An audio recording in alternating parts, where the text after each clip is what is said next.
We all know that furry cons can be exciting and overwhelming at the same time, but have you ever thought about doing more at the con? On today's episode, we're going to extend a helping hand about getting more involved to broadcast your ideas and talents and show your support for other creators. On this episode on how to get more involved into a furry con. I'm Stream Archadad. I'm Revenge.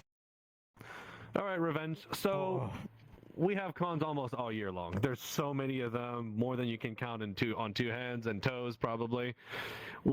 How was your most recent con? Which one was it? How did you find it? Did you enjoy yourself?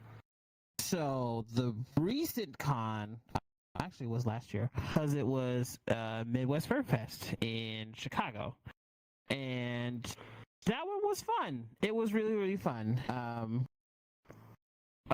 Took two people for the first time. They drove down with me and got to experience MFF. They've always wanted to go, so it was fun. It was cool. I got to help out a really, really, really good friend who's near and dear to my heart, and you know, just be able to lending a helping hand, you know, at their booth for the first time, and just see how successful it was, and just see the magic moments and everything like that, and also make him cry.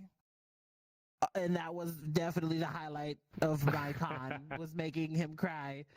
If you don't know, it was definitely with Stream Archadad, just aka FYI. But yes. Feel so called out right now. Oh my god. But all in all, MFF was really, really great experience. It was amazing. Nothing really bad about it. At least to my knowledge, there really wasn't anything bad. There was a few hiccups every once in a while. Overall, it was good. But how was yours? My most recent con was MFF, and I had an absolute blast. It was a crazy experience. The amount of people that was there was just insane. Like, FWA was my standard for the biggest con, but like MFF was like even bigger, like maybe 3,000 or 4,000 people more. And it was my first time being a dealer at MFF, and I got to admit that the dealer's den space was humongous. I did not expect that at all, and I ran my booth and it went splendid. I couldn't hope for better. I had a wonderful team to help me out. I had Riker, I had Revenge, Mumu, you helped me out as well. We had a bunch of people that came to check out the booth, and like people were asking questions, they were wondering stuff.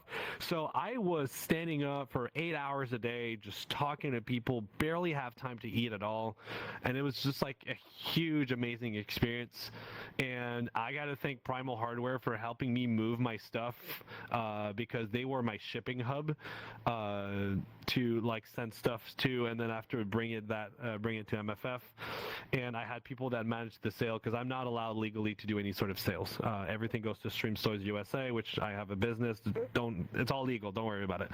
But me personally, as a person, I'm not allowed to drive any sort of sale. I can talk about my product, but I cannot do. So I had people that took care of that part, and it was just fantastic. It went so well. And I also ended up doing a panel as well. I did a panel about silicone toy making. And last time I went to a con that had such a big amount of people, like 15,000 plus, we did a panel for the Top Dogs podcast, and we had like maybe 30 or 40 people at most. So when I did my silicone toy making 101, I was expecting like, I don't know, 50 to 100 people. And after the second day of sales, the second day of the dealer's den, we were having dinner with Mumu, with you, and Riker, and like a bunch of friends. And I was like, you know what? I'm going to check the event to see how many people there is. Where's the room so I don't get lost. Because I didn't know where it was. I've never been to MFF. I had no idea at all. So I check out the app and I start scrolling and I see attendee 540. My jaw dropped. I was freaking out. You guys were there. I was like, there's no way. I can't believe this is. Oh my god, I can't fuck up. I can't mess this up. Sorry. I was kind of freaking out. Gosh, So when the I bar tell you, went high.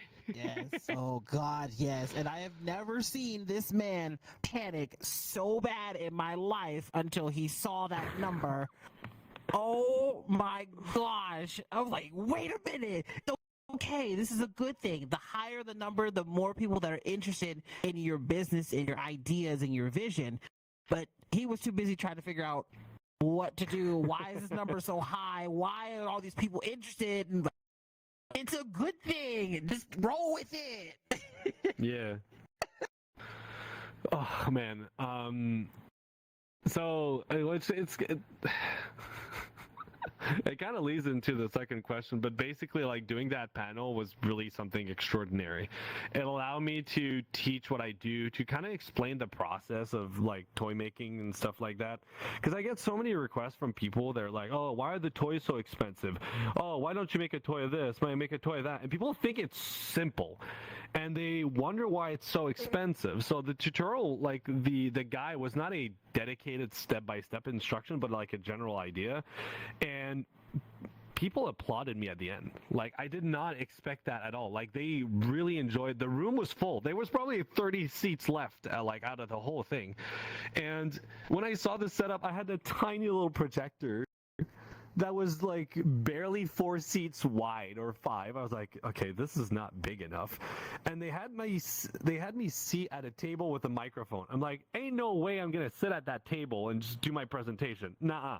So I took the microphone that I'm using on my VR headset, which is a DJI microphone, and I hooked it up to the audio console, and I put the lav mic, and I was like pacing in front of the table, and I was pointing, and I was really interactive, and I did like a few jokes and stuff like that, and it was amazing. I had a few laughs, a few applaud, and then at the end, I was kind of bragging about how my suction cups are so good, so I stuck three toys on my forehead, and they all stayed there. It was wild, completely wild.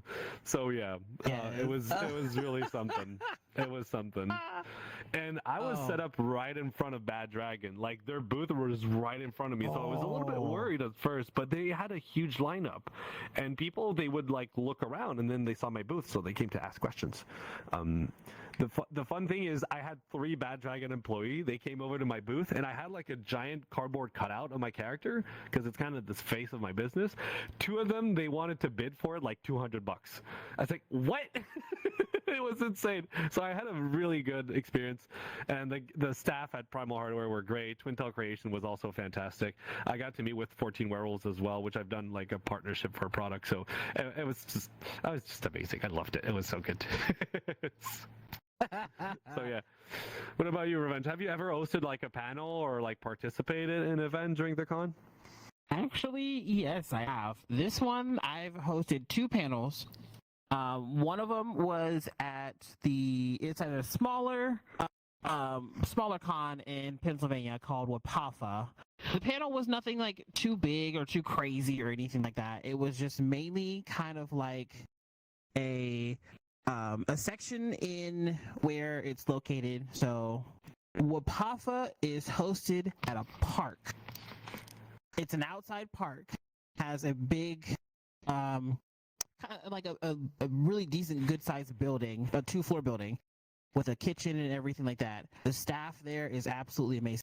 So this is a park that's outside, and we had one of the sections there where I hosted my panel. It was called the Furry Nook, and that pretty much is like, it's literally you come in and completely, then it's like lo-fi is playing. I have my essential oils going off. It's black lighted, low mood, everything like that. It's pretty much just like a room for you to chill, gather your thoughts, get prepared for once the con is over. People have that, post-con depression and everything like that. It's just kind of like to mellow out and really reconnect yourself and be chill. Really enjoy everyone's time together. And then the other one was at another con, smaller one, called PersonaCon in Virginia Beach. And that one I did. That was my very first one. It was something small. It's how to walk in heels, and that was That's an art. Yes, that is an art form in itself, and I can honestly say I do very well in it. I hosted the panel, but it's okay. It was just something small, a gag thing, but then there were 3 other people there who joined me, and we made a little boys group there because we all were dancing in heels, and it was absolutely fabulous. So when it came to we did a whole show and everything. Like when it came down to like the auction time and everything like that, we were doing we were presenting if there was the people in the ring doing the round 1, holding the sign and everything like that. Oh yeah, we was having a whole gag with it. It was hilarious. And I absolutely love it. I have tried to submit quite a few applications to host another one because a lot of people really like the Furry Nook because some cons don't have that type of space for people because people have anxiety, people have depression, go through a lot at a con, especially really big cons. And if it's their first time or something happened, they have no space to go. I want the Furry Nook a space for them to be able to calm their mind.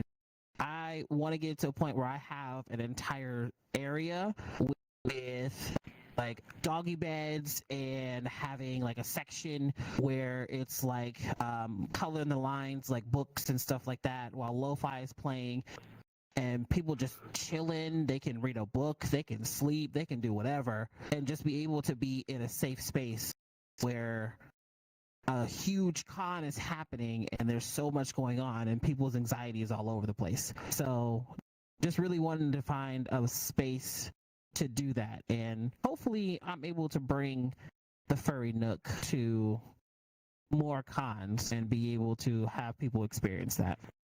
That's really cool.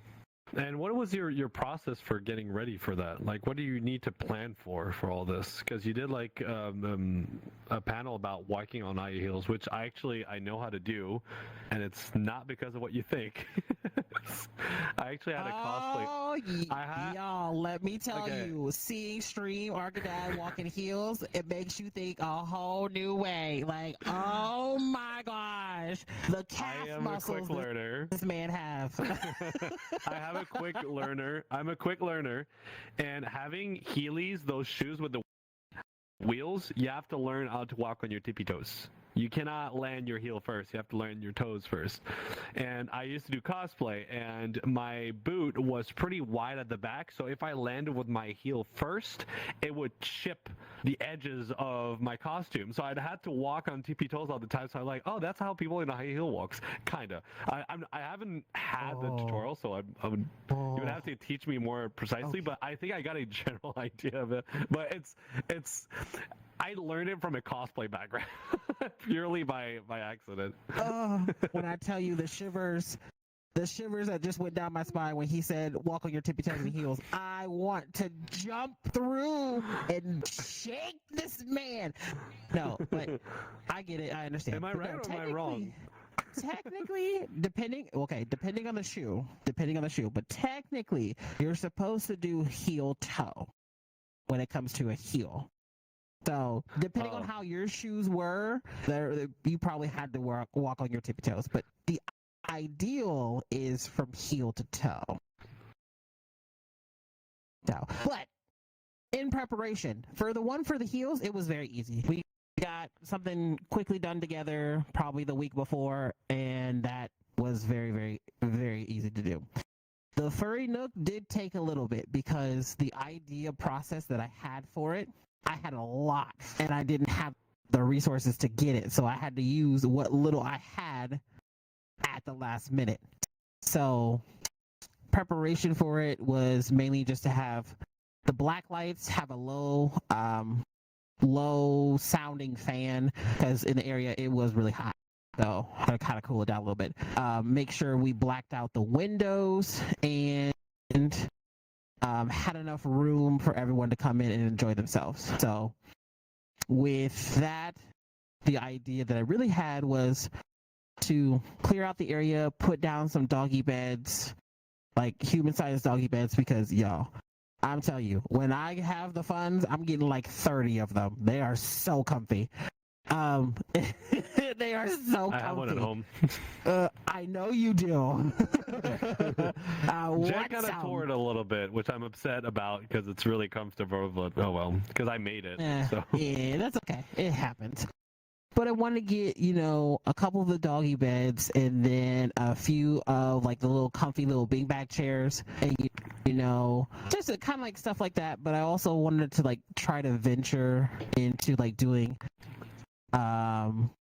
they did it last year at FWA, kind of like how they did like that silent DJ and have like headsets so everyone can come in and then listen to a different type of like lo-fi style. So like if someone would prefer like lo-fi jazz or lo-fi hip-hop or lo-fi synthwave or retro wave, they have their own stations to listen to and then not be a distraction to everyone else. So preparation is a lot. It's a lot. My ideas are very broad, so I gotta tone those down. Yeah, it was a little bit of a preparation on my end because I wanted to really like step my game up because it was kind of a way to advertise for my business at the same time. So I did make a 200 slide PowerPoint. I think it was 250, and then I drop it down to 180 or 160. I don't remember. Around 200 frames. No. You made that PowerPoint slide and it was 376 slides and then you broke it down to 200. I'm like, what the hell are you? Yeah. Oh my God, that's a lot of slides. I'm a perfectionist. It's a goddamn curse, I'll tell you that. It's annoying. I hate this. Gosh. So, last time I made a PowerPoint, man, I was back in school like, 18 years ago? Man, that was a long time. I had to relearn PowerPoint. Oh, yeah. But yeah, I prepared a PowerPoint, so I had to take pictures, I had to do the text, I had to do the transition, and then I wanted to be able maybe record or have like better audio, so I did bring my microphone set up just in case, which I'm glad I did because I didn't plan on using it first, but I brought just in case. And I'm really glad I did because I hooked it up to the audio console and I had all the XLR adapters and stuff, so I was good to go. Audio is kind of my thing for microphones and stuff. I really like working with that stuff. But yeah, and I brought a few toys with me to kind of showcase what I was doing and give demos. So yeah, it was a lot of work. It took me a full week to work on that PowerPoint, and then people were at the end were like, "Hey, do you think we could get that PowerPoint? I kind of want to look at it." I'm like, "Yeah, of course. I'll go join the Streams Toys channel discussion group on Telegram, and it's going to be in the files in there. You'll be able to download it easily." So yeah, that was really good. Another thing that are really fun at cons are the dance competitions. Now, it's kind of the thing that you see at every single con, the dance competition. Oh, yeah. Now, I have a specific relationship concerning dance cons. I don't really attend the dance cons because for multiple reasons. I do not want to shame anybody who attends the dance con, but I used to do professional dance competition where I would rehearse a choreography for 2 to 3 months, 2 to 3 times a week. And my sister and I, we actually had a silver medal in our level at our age when we did competitions. So what I've noticed is that when you go to dance cons, most of the people that I talk to, they just improvise. And to me, that is not appealing to me. I want to see people that put the time and the effort and they put choreographies. Sadly, I've never seen enough people do that to make me want to go there. I would say maybe like 5 or 10% of people, they actually have like a solid choreography that they rehearse and they planned ahead. There's a lot of like improv and like freestyle, which is fine. It's perfectly fine. Nothing against that. But my preference, I prefer people when they spend the time and they really work on something. My sister was in America's Best Dance Crew. I think she finished 6th place out of 32, I think, something like that. I'm not sure. That was a few years ago. So me, it's like, it's specific, but it is cool. I've seen some really cool dancers out there, and I think it's really impressive. And it's another way to express your creativity, your freedom, and it's like feel comfortable. And it takes a lot of courage to do that. So if you're one of those people that go on stage and start dancing in front of all of those peoples, kudos to you, man, because that stuff is not easy to do. Stage fright is definitely a thing. What about you, Ravetta? What do you think? Okay, here we go. Let's go ahead and just drop this bombshell. All right. So, the dance competitions at some of these cons are outrageously amazing at everything that they do. I've applied at like 7 of them and got denied at all of them except for one because they just don't like me, I guess. So whatever. But no. But the structure for the dance competitions, and again, you had a professional background in dance competitions.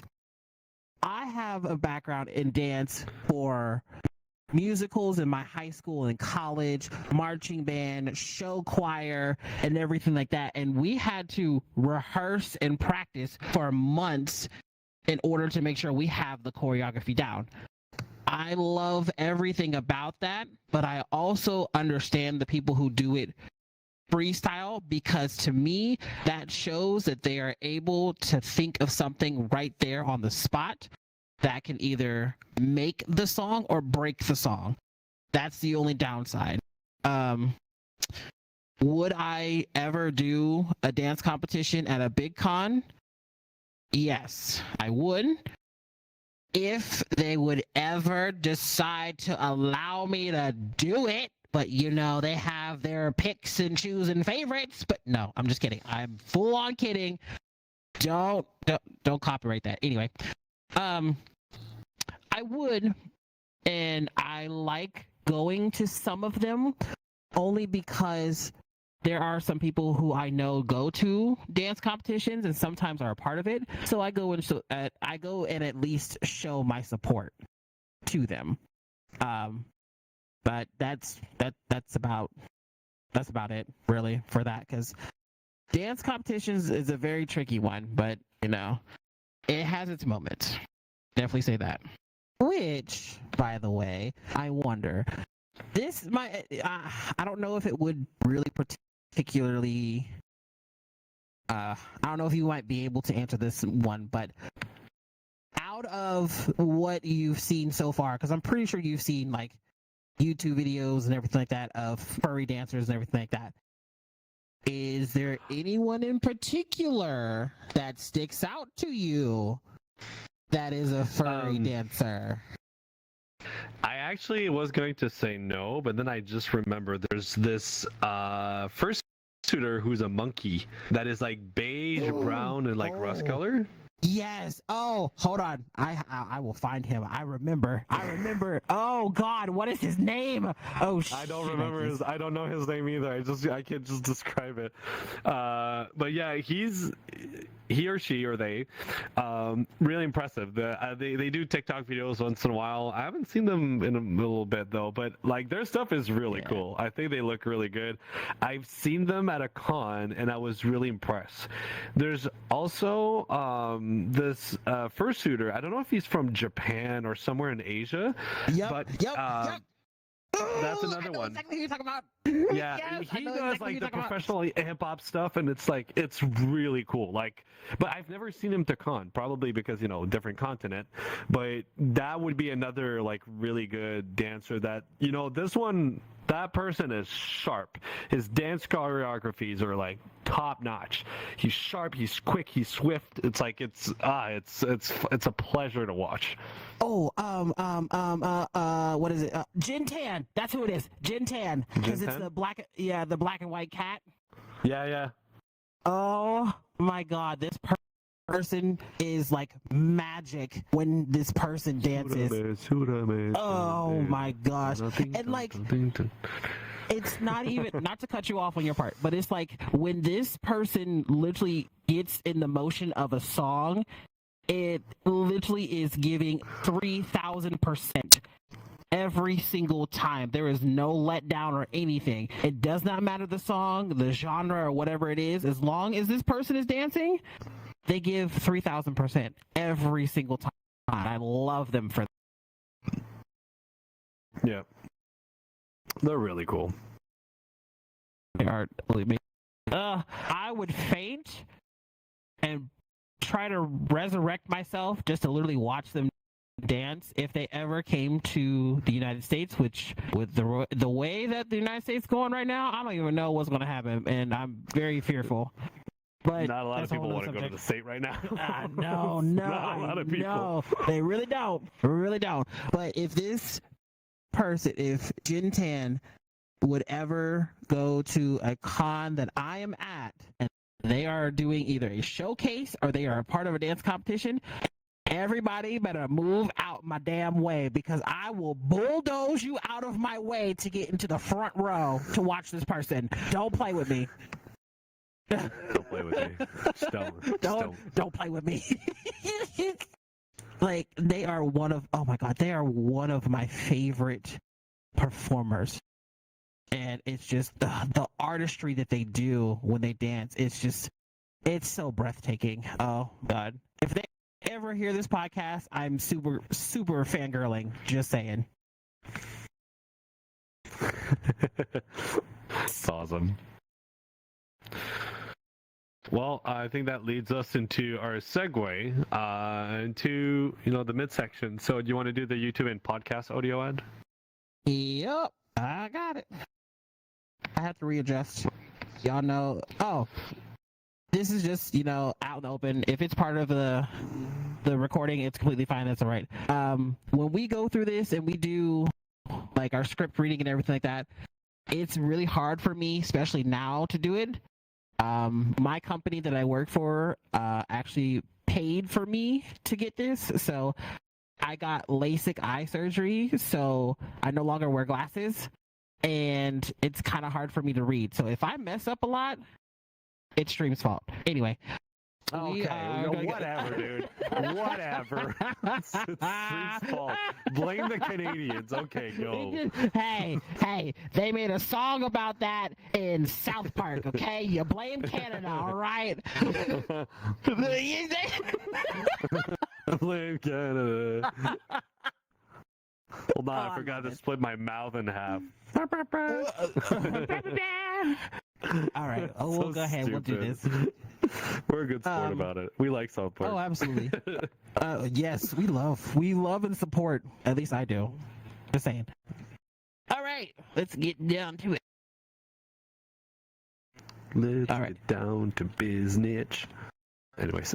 Should we feed the Huns? I'm just kidding. Okay, sorry. You started that one. All right, serious note. All right.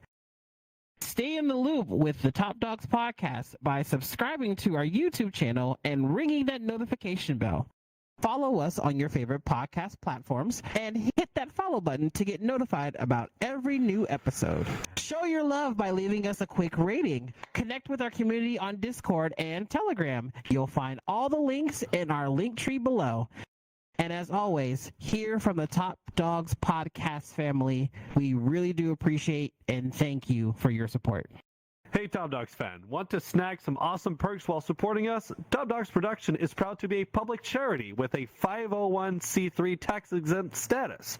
This means that all your subscription and financial support are tax deductible, allowing you to contribute to your cause while enjoying some great benefits. Also, check out our server subscription on Discord or Patreon. Become a podcast supporter to get access to exclusive behind-the-scenes footage, join supporter meetups, use custom hand-drawn emojis featuring the Top Dogs team, and chat with the podcast team and fellow fans. Plus, don't miss out the new After Dog show for mature audiences only at just $2.99 a month. Craving more? Upgrade to the Podcast Supporter Plus for $5.99 a month and enjoy episode voting, suggest podcast episodes, and join our live audience without needing a vrchat account or VR headset as we live stream the audience on our Discord server. Plus, get exclusive sneak peeks of upcoming ideas, merch drop, and much more in the future.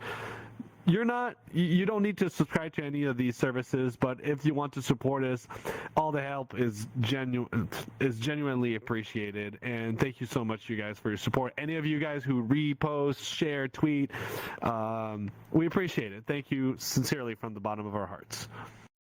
Yes, it does not go unnoticed. We really do appreciate every single one of you that go out there and retweet, repost, comment, like, and share all of our posts. It is very much appreciated. Okay. So, oh, right. Oh, this is going to be a good one. Oh, yeah, this is going to be a good one. Okay. So, as we all know, Stream Archadad likes to broadcast and likes to promote and loves to talk. So, with this next part, I'm sorry. I had to do it. Look, this was the perfect opportunity for it, and I had to do it. I'm sorry, but with your, I can actually say this because I'm so happy that I was a part of this moment and everything that led to it. What was your experience for being a dealer's den, and like just give us a rundown of how you felt about. I lost audio. Yeah, he's coming back. He'll come back, but I will say it because I actually was a part of. Well, I volunteered and now I'm staff, so I can say it, and then Stream can come back. So the question of the week that we have is, have you ever volunteered or been a part of any event, panel, or dealer's area at a convention? And if so, what did you do at this convention and how did it go? So for this question of the week, there are some answers. We're going to figure out where they're at, but I can actually answer this one. I had the privilege of being a volunteer for one of the biggest conventions in the world, Anthrocon, which is hosted at Pittsburgh, Pennsylvania. And I got to also volunteer at the smaller con, Alpha, in Pittsburgh as well. And in the beginning, especially for Anthrocon being so huge, I had the privilege of working with registration, and that was a whole fleet in itself. But literally, the first year that I volunteered, I got instantly asked to be staff because of how I delegated the lines and how I was able to help out with everything that went through for line control and how everything went down as far as getting everyone's badges and just keeping everything organized. And now, if you have the privilege of going to Anthrocon, you can definitely hear me because the room literally echoes. And I am now known to the registration staff as Drill Sergeant Revenge. So if you hear me, you know I'm there. And if you see me coming towards you and I have the drill sergeant face, you better run because it's not good. It's not good. But I just love working the registration portion, both at Anthrocon and the small con at Wapapa. And I will also be having the privilege of working registration at FWA this year in Atlanta, Georgia. So I'm excited for it. It's another big con and it's another new experience that I am really, really honored that I get to do. So we just, I just read the question of the week and I answered it because it actually pertained to me. Oh, okay. Oh, sorry about that. My apologies. You are fine. I still got to get to your question. Oh yeah, that was a good. Okay, cool. That was a good one actually. Sorry about that. I've oversight on my part. I didn't correctly read. That's good. You are completely fine. No worries. But now that we have Stream back, let's get back to that question. Stream, what's the experience you had at being in the dealer's den at MFF? I thought it was absolutely amazing. Like everybody was like super friendly. I got to hang out with Primal Hardware. I spoke a few times with Sin from Twin Tail Creation. I went to check out 14 Werewolves. I interacted with some of the Bad Dragon staff actually, and they were really nice. I had really positive interactions with them, and honestly, just being on the con floor, having my booth that I worked months and months on end, and having so many people and check me out and check my booth, it was just like amazing. It was I lost count of how many VRchat friends I was able to see and actually give a physical hug, which was purely amazing. I was so happy. There's some people that I recognized their voices, but I couldn't tell what they look like, so I was like, wait a minute, wait, hold on. And I started looking for badges. I'm like, oh my god, it's you! And I started like freaking out. Like I've actually saw like VRC Victory for real, and I was so happy to see him. It was great. But yeah, being able to interact with my community, like people that had questions about my products and stuff, it's just great.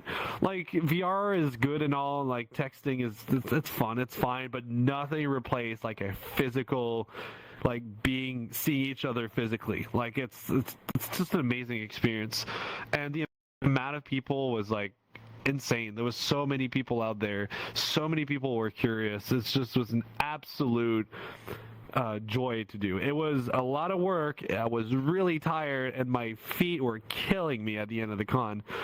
And it was a lot of work and a lot of stress to get ready for it, but I gotta thank Primal Hardware for taking care of carrying all my stuff over, because I shipped all my stuff to them and then they brought it with them at the con, because they drove all the way from New Hampshire all the way to Chicago. So I'm super grateful for that. I had wonderful helpers. Revenge, you helped me out. Moo, Riker, just to name a few, and it's been fantastic. I am excited. So the next con I'm heading out to is Las Vegas FurCon in Las Vegas, and I'm going to be driving from Montreal, Quebec, Canada, all the way there, and it's 36 hours to get there. 38. It's about 8,000 kilometers back and forth, or like 4.2 miles back and forth, which is a lot for my poor 240,000 mile car. But it's going to be a fun experience. I'm excited for it. Yeah. We'll see. It's in good shape. It works fine. It's okay for a Quebec car. It's really old, but it's a rust bucket. But mechanically speaking, it's top notch. But yeah. So speaking of dealers, Revenge, do you have like a favorite dealer or artist you like seeing at conventions? I do. I have several. But before we get to that, y'all have to also realize, trying to get Stream Archadad to leave his booth for 5 freaking minutes so then that way this man can drink and get something to eat is the most difficult thing on this planet. Oh my gosh, when I tell you, when he gets into his mode and when he is really into it, talking about his toys, talking about how it works, talking about how his lube works, everything, when he's in his mode, he is unstoppable. But when you have to consistently keep telling him to leave to go get something to drink, because then 10 minutes later, it'll go by, and he's like, "Oh gosh, I'm really thirsty. Oh gosh, I'm really hungry." But then somebody would ask a question. Somebody would ask a question, and he wouldn't stop. It is literally the hardest thing on this planet to get him to do. But he's in his element, so we're good. Well, people kept asking questions. People were curious, so I couldn't stop. Like, I had a constant flow of people coming. Just going to the bathroom was a nightmare. I had to hold myself off for hours. It really was. Oh, by the way, big shout out to Draft Stallion and Wolf Masters for bringing me food once or twice, and also hey Adam Green, he brought cookies for us to give us something to nom on if we were hungry. Really good cookies. I smashed them cookies. Oh, they were so good. Oh, they were really I smashed the mess out of them. But hey, Adam Green, he was good. He was good. It yes, was fun Adam to see Green, him. thank you so much. Really appreciate you. There are a lot of dealers and artists that I enjoy a lot. I can't name all of them because this episode is not long enough for that.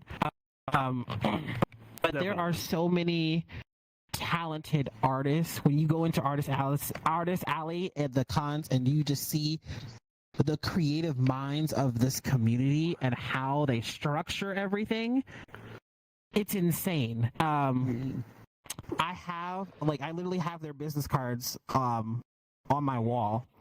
Yes, I'm kind of weird like that, but that's fine. But that just shows like a piece of something that I got to experience when I'm there, and like I really want to give them a shout out. I'll have to say them later. But there is one artist who goes to Anthrocon, and I've seen them at FWA last year, and I think they were at MFF this past year.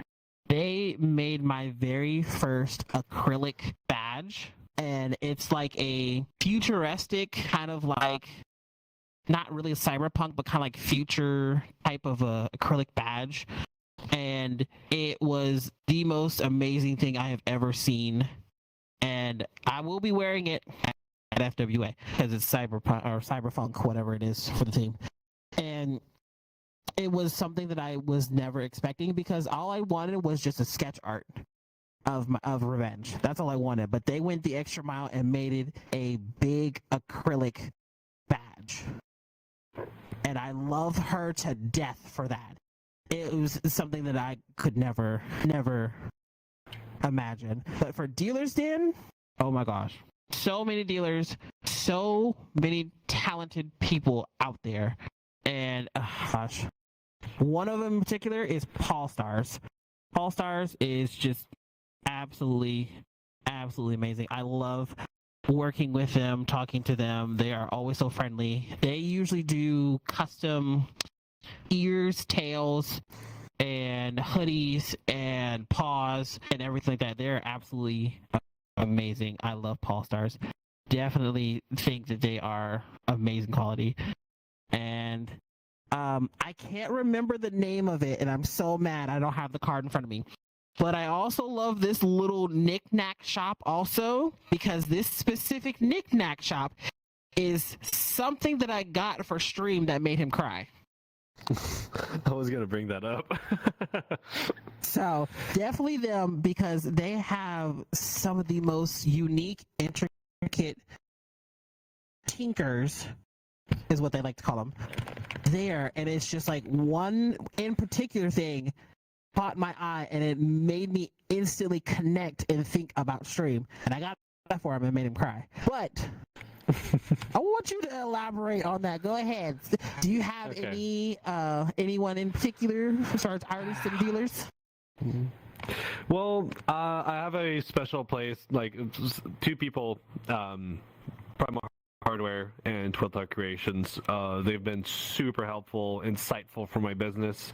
They help me to be like a shipping hub from Canada all the way to the States, because like there's a bunch of legal paperwork you have to go through when you're importing goods into the US or exporting from Canada. And now with the tariffs, that's going to be a whole nightmare that, oh God, I'm not looking forward to it, but I still have some inventory, quite a lot actually. So it would be them. I've seen them twice so far, and I'm not gonna see Primal Hardware at Las Vegas FurCon, but I do gonna see Twintail, so I'm excited to go talk with Sin again and his staff. He's been absolutely amazing. He was really insightful too. He gave me a few tips to step my game up for my products, so I'm really happy about it. There was a specific thing that I wanted to do, and there was like multiple paths that I thought about how to do it, and he's like, yeah, it's this path you have to take. And he actually made me walk a few steps, but I guessed all the rest on my own. But he's like, I'm not sure if you understood correctly. I'm like, no, I know what you're doing. I know what you're saying. I know exactly what to do. I'm going to try on my own. I need to figure some part out on myself. So yeah, they've been absolutely great. But yeah, Revenge dropped me a little bit of a bombshell at the end of the con. And I don't know, where should I start with what you gave me versus how it came to me being emotional. So I think I'm going to say what it is. So Revenge made a little speech to tell how grateful he was with my friendship and how much he cared about me, and you've been always super protective, and you're a really close friend to mine. I love you, man. You're awesome. And he wanted to... We're not gonna start crying right now. Don't get me this emotional. But go ahead. So he had his phone. He was like doing his speech and all, and he's like, I can't read through the whole of this because I'm gonna have a breakdown. It's like, it's fine, take your time.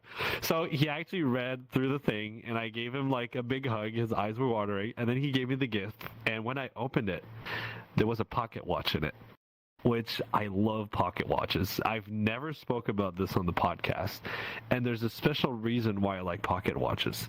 Now, my family are true Quebecers. Okay, we were there 450 years ago with the ships. When back then Canada was New France. It was not even called Canada yet.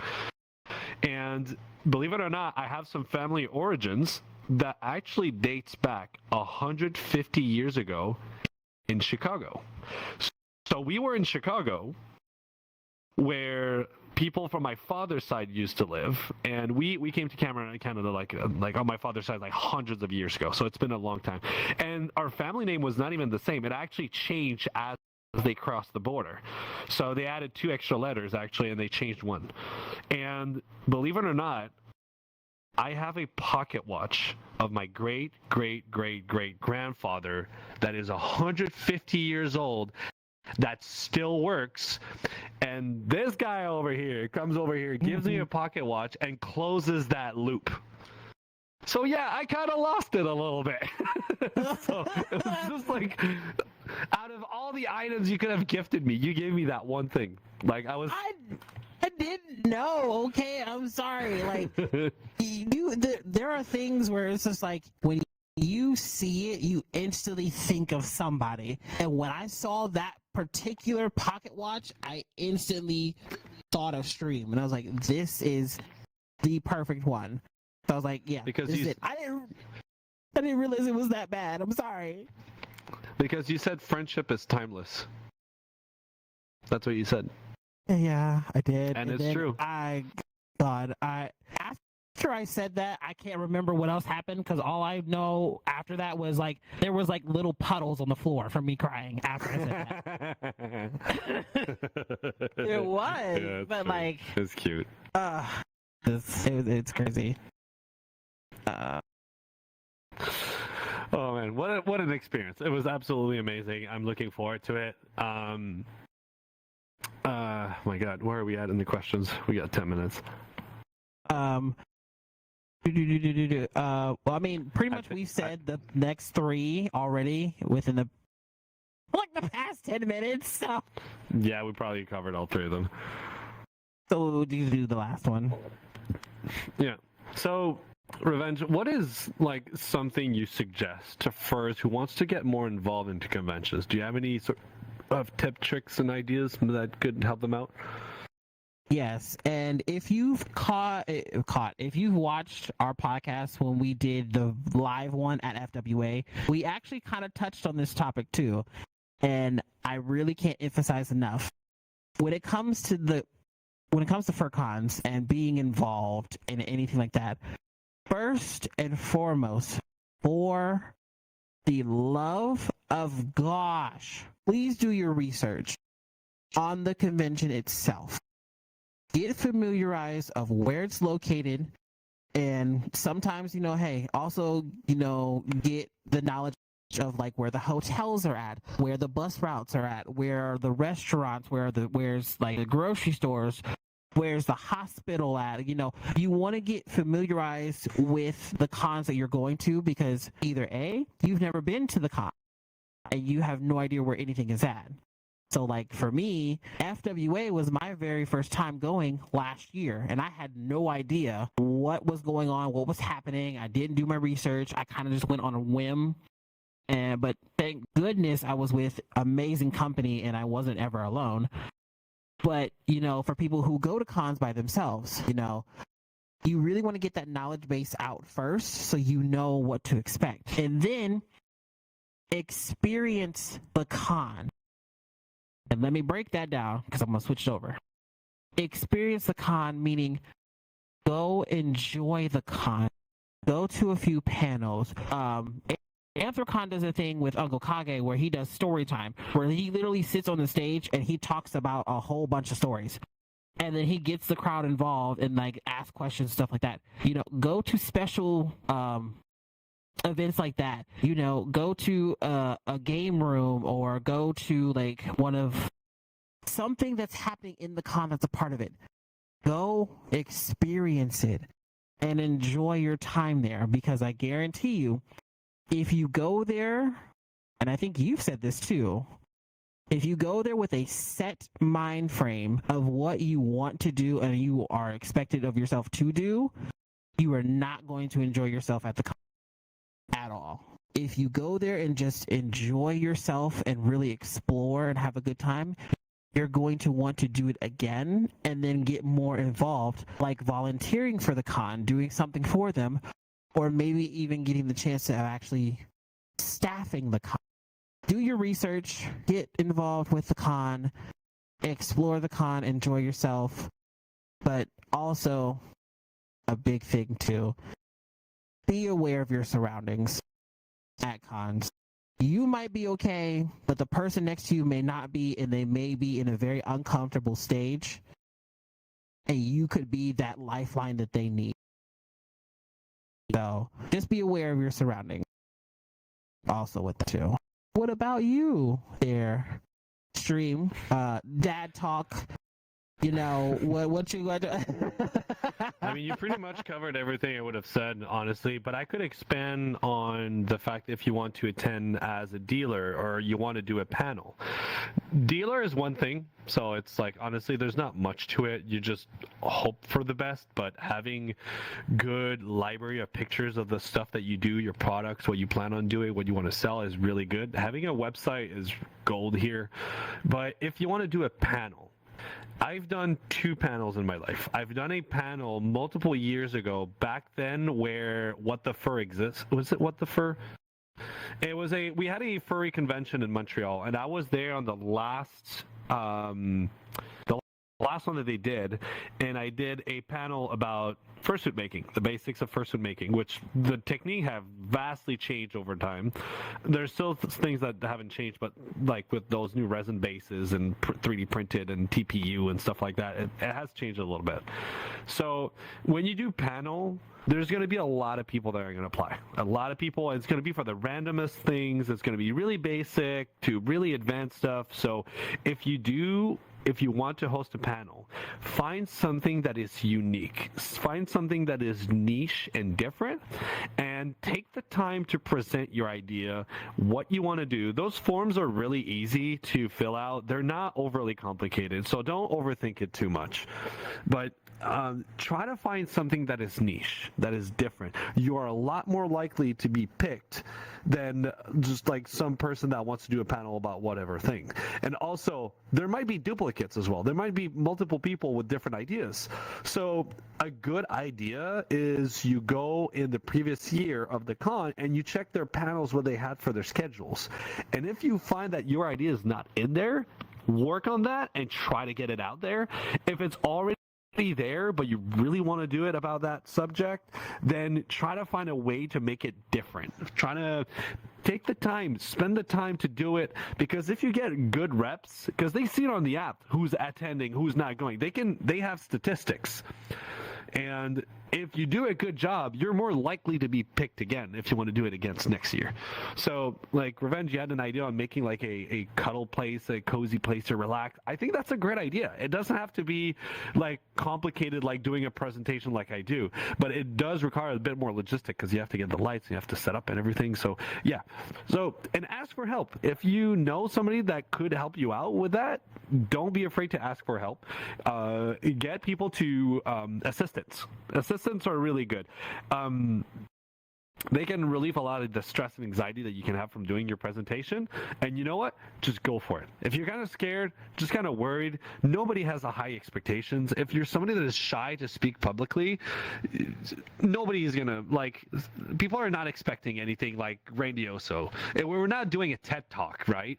So it's like I said, for the dance competition, most of the people, they just do improv. So we're not here to be like the next great show, like America's Got Talent. You know, we're not here for that. So just have fun with it. Remember to have fun, because if you're not having fun, it's not worth it. You have to have fun. Make it fun. And if you feel overwhelmed, take breaks. But yeah. Absolutely. I wholeheartedly agree when it comes to that one. Definitely having fun. You gotta have fun. Because, I'm sorry, let's go ahead and call the kettle black. You're spending thousands of dollars to go to a FurCon. You better have some fun. And if you ever need somebody just to like talk or vent to, hey, get in a group chat, or have that resource there with you, because sometimes going to a really big con, it's a lot. The anxiety is really, really high, and it's a whole new atmosphere, especially for new people.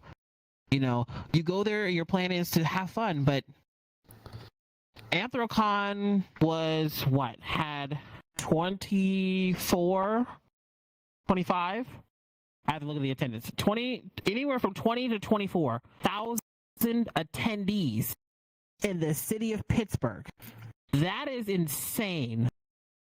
But the culture of Pittsburgh itself, they literally change so much for the furry community.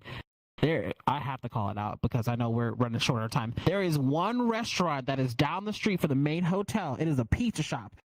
They literally, specifically for Anthrocon, changed their entire menu to go off of Anthrocon. And they also have a doggy dish, aka you get your pizza and sides with it, and it comes in a dog bowl. A custom dog bowl that they do themselves specifically for Anthrocon. It is insane. That's really cool. Oh my gosh. I have to have you come to Anthrocon one time so you can see it. It is phenomenal. But there's cities like Pittsburgh and Atlanta and Chicago and down in Texas and Las Vegas who are very open to the furry community. And you need to make sure you have that. I'm not gonna call it a lifeline source, but you need to have that resource to get a hold of somebody if something is happening. You want that. And I'll call it out because I'm a Pittsburgh girl. Okay, I'm gonna call it how it is. That's where I love to be. Anthrocon alone is the second highest revenue for the city of Pittsburgh. It comes behind the Toby Keith concert. But to have an establishment literally only be there for 5 days and be the second highest revenue for a city who has the Pittsburgh Steelers, the Pittsburgh Pirates, and the Pittsburgh Penguins all within the vicinity.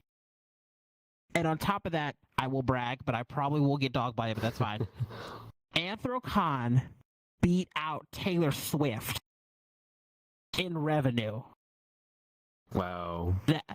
That tells you something about one city and this amazing community. You want to make sure you have your resources anywhere you go, and you want to make sure you have somewhat of a plan, but also be open to doing new things as well. And now I'm being like Stream and just talking up a whole storm. Look where I got that from. But that's okay. I love you, buddy. I'm a big but talker. That's okay. I'm good for it. I know. That's why I'm a podcaster, because I like to talk. Right? Hey, it's what we love here. It's what we love to do here. It is the first thing I got called out when I met my mother-in-law for the first time 11 years ago. She was like, "Stream talks." I was like, we're off to a good start. We're off to a good start. He talks a lot. But it's okay. I don't mind when people like Stream. Shut up. I want to say something like, okay, go ahead. Don't feel free to interrupt me. I don't mind. I won't take it personal ever. It's good. That's a good thing, though. But I believe that's about it, there, buddy. Absolutely. I think we got everything covered. I think that was a good one. That was a really great episode. Oh my gosh, how I love it. All right, guys. Well, thank you so much for listening to the Top Dogs podcast. I hope you were able to get some tips, tricks, and ideas from this, and hopefully you're also inspired to maybe like go out there and try something new. You know, go to a con, do a panel, maybe attend the dance con, and hey, maybe I see you. Usually, what happens now being a dealer is I'm stuck at the dealer's dance, so I can't go to the dance con even though I would want to, because I've seen some stuff where I actually wanted, but we had some people they were actually showing it on projectors. I thought that was really cool. I like that. That was cool. That was for Apocalypse that we did that. Actually, Twin Tail Creation, they had a projector. They were broadcasting the dance competition on the screen. It was really cool. But yeah, I hope you guys have a fantastic day, fantastic evening, fantastic night, and we will see you guys. We will see you guys next time. Take care, everybody.